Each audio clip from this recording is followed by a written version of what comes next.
पर मंडी आजकल काफ़ी सुर्खियों में है, चाहे गोलीबारी की बात हो या फिर खालिस्तान के नारे तक मंडी में लग रहे हैं। क्या वजह लग रही है आपको? देखिए, सबसे बड़ी बात है कि लॉ एंड ऑर्डर जो प्रदेश का है वो इस वक्त तक जो है इस टाइम बहुत बुरी हालत में है। कहीं ना कहीं जो खासकर खालिस्तान का मामला है उसमें लोगों को उकसाया जा रहा है स्थानीय लोगों द्वारा, और इसी वजह से जो है इस तरह के हालात बन रहे हैं। क्या आप उनकी बात से सहमत हैं? उकसाने से ही कोई चीज़ पैदा होती है और उकसाकर जो उससे जो है एक माहौल ख़राब करने का, और इसमें कोई बहुत ज़्यादा लोग नहीं होते हैं, चुने गुने ऐसे लोग होते हैं जिनका एक मेंटली जो इस तरीके से बने होते हैं वो माहौल भी ख़राब करते हैं, उससे पूरे समाज का माहौल ख़राब होता है। सरकार जो है मंडी के साथ भेदभाव कर रही है, आपको भी ऐसा लगता है क्या? बिल्कुल लगता है कि कांग्रेस को मंडी में उनका अस्तित्व ख़त्म हो रहा है और ना ही वो अस्तित्व को बनाने का प्रयास कर रहे हैं, लगता मुझे इस बात से है। तो ये हमारी जो है मंडी के साथ अनदेखी तो बहुत ज़्यादा हो रही है। मैंने भी 2 सालों के अंदर देखा है कि चाहे वो शिवधाम के लिए अब 100 करोड़ देने की जो बात की है मुख्यमंत्री ने, परंतु हमारा एयरपोर्ट की बात थी वो भी ठंडे बस्ते में पड़ गया। कोई भी स्कीम जो है आज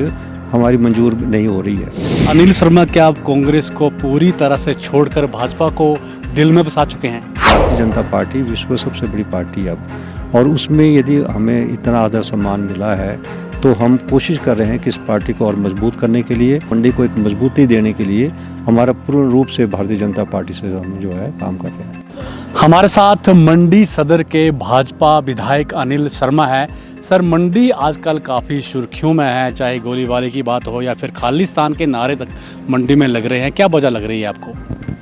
देखिए, सबसे बड़ी बात है कि लॉ एंड ऑर्डर जो प्रदेश का है वो इस वक्त तक जो है इस टाइम बहुत बुरी हालत में है,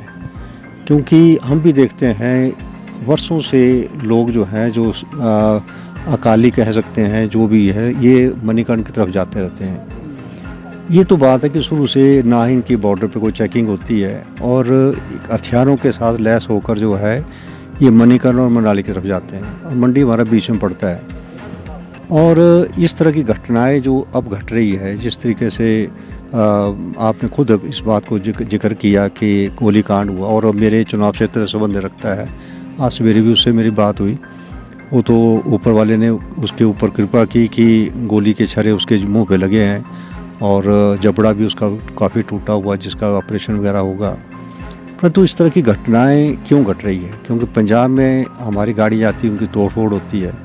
और एक ऐसा माहौल बन चुका है कि हम लोगों के लिए चाहे पंजाब की तरफ जाएं तब डर लगता है,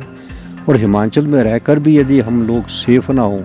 तो भी हमारे लिए चिंता का विषय है। तो लॉ एंड ऑर्डर की स्थिति जो है, आप देखते हैं हर दूसरे तीसरे दिन मर्डर हो रहे हैं, तो ये बहुत चिंता का विषय है। और मैं चाहता हूँ कि हमारा जो अभी मैंने एसपी मंडी से भी बात की कि इसमें जो हमारे कैमरे लगे हुए हैं, जिस कैमरों से हमें आने जाने के वालों के ऊपर हम नज़र रख सकते हैं, वो भी इस तरह के फूल प्रूफ तरीके से नहीं है। और मैं चाहता हूँ कि सरकार चाहे कोई भी आए, पर सरकार को अब ऐसा समय आ चुका है कि जब आप कैमरों के माध्यम से हर जगह, चाहे शहर में हो चाहे हाईवे के अंदर हो, हर आने जाने वाले की हमें जानकारी हो, तभी जाकर जो है प्रदेश के अंदर ऑर्डर की जो है हम इसके ऊपर चर्चा कर सकते हैं, उस तरह रोक सकते हैं। नहीं तो धीरे धीरे इनका मनोबल बढ़ता जाएगा, तो इससे टूरिज्म तो इफेक्ट होगा ही हमारा, परंतु प्रदेश में जो हमारे शांति का माहौल है उसमें भी कहीं ना कहीं परेशानी आएगी। सुंदर सिंह ठाकुर कह रहे हैं कि कहीं ना कहीं जो खासकर खालिस्तान का मामला है उसमें लोगों को उकसाया जा रहा है स्थानीय लोगों द्वारा, और इसी वजह से जो है इस तरह के हालात बन रहे हैं। क्या आप उनकी बात से सहमत हैं? ने ठीक कहा, क्योंकि उकसाने से ही कोई चीज़ पैदा होती है और उकसाकर जो उससे जो है एक माहौल ख़राब करने का, और इसमें कोई बहुत ज़्यादा लोग नहीं होते हैं, चुने गुने ऐसे लोग होते हैं जिनका एक मेंटली जो इस तरीके से बने होते हैं वो माहौल भी ख़राब करते हैं, उससे पूरे समाज का माहौल ख़राब होता है। तो हम सबसे पहले तो उन ऐसे तत्वों को देखना चाहिए कि ऐसे तत्व जो ऐसे बात फैलाने की बात करते हैं, उनके ऊपर जो है पूर्ण रूप से लगाम लगानी चाहिए। सर, मंडी के जितने भी एमएलओ से बात की है वो कह रहे हैं कि सरकार जो है मंडी के साथ भेदभाव कर रही है, आपको भी ऐसा लगता है क्या? बिल्कुल, सबसे बड़ा प्रश्न इस बात का आता है कि 9 विधायक हम जो हैं वो भारतीय जनता पार्टी चुन कर आए हैं, और मैंने भी 2 सालों के अंदर देखा है कि चाहे वो शिवधाम के लिए अब 100 करोड़ देने की जो बात की है मुख्यमंत्री ने, परंतु हमारा एयरपोर्ट की बात थी वो भी ठंडे बस्ते में पड़ गया। और साथ में सबसे बड़ी चिंता का विषय है कि 9 विधायकों में नाबार्ड के माध्यम से हम प्लानिंग की मीटिंग में नहीं गए। उसका कारण था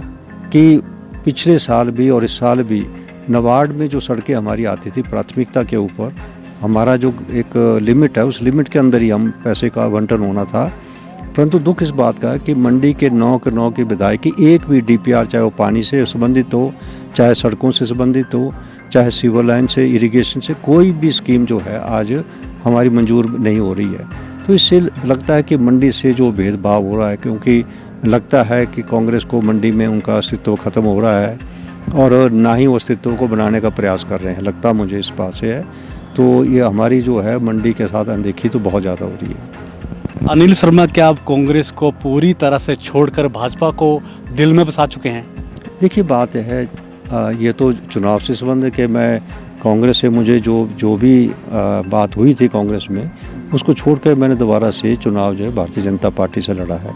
और इसीलिए जो है मेरा प्रयास है, ठीक है, काम करने के लिए मुझे सरकार के चाहे मंत्रियों से पास जाना पड़े, चाहे मुख्यमंत्री के पास जाना पड़े, ये विधायक के नाते काम कराने का जो मेरा काम है वो तो मैं करवाता रहता हूँ, वो करवाने का प्रयास भी करूँगा।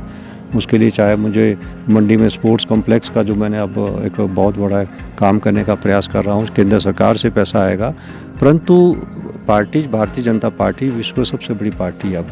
और उसमें यदि हमें इतना आदर सम्मान मिला है तो हम कोशिश कर रहे हैं कि इस पार्टी को और मजबूत करने के लिए, और मंडी से, क्योंकि जयराम जी मुख्यमंत्री रहे पीछे, दोबारा मंडी को एक मजबूती देने के लिए हमारा पूर्ण रूप से भारतीय जनता पार्टी से हम जो है काम कर रहे हैं। मंडी सदर आपका गढ़ रहा है, वहाँ तो आप अगर निर्दलीय लड़ेंगे तब भी चुनाव जीत जाएंगे, लेकिन आपको लगता है कि भाजपा ने भी वहाँ पर आपको अब स्वीकार कर लिया है? देखिए, जो मैं चुनाव जीता हूँ तो इसका मतलब स्वीकार किया ही है कि ठीक है कि हमारा वोट बैंक अपना वोट बैंक भी है, परंतु फिर भी यदि मैं जिस पार्टी से भी खड़ा हूँ चुनाव जीत कर आया हूँ, और अब भी मुझे, क्योंकि इन्होंने भारतीय जनता पार्टी मान सम्मान जो मुझे मिला है, उस मान सम्मान से हम भारतीय जनता पार्टी से अब जुड़े हुए हैं और प्रयास भी कर रहे हैं कि हम पूर्ण रूप से अब पार्टी को मजबूत करेंगे। बीच में काफ़ी तनातनी भी हो गई थी, बीच में कुछ रिश्ते में खटास भी आई थी, अब सब ठीक हो गया है?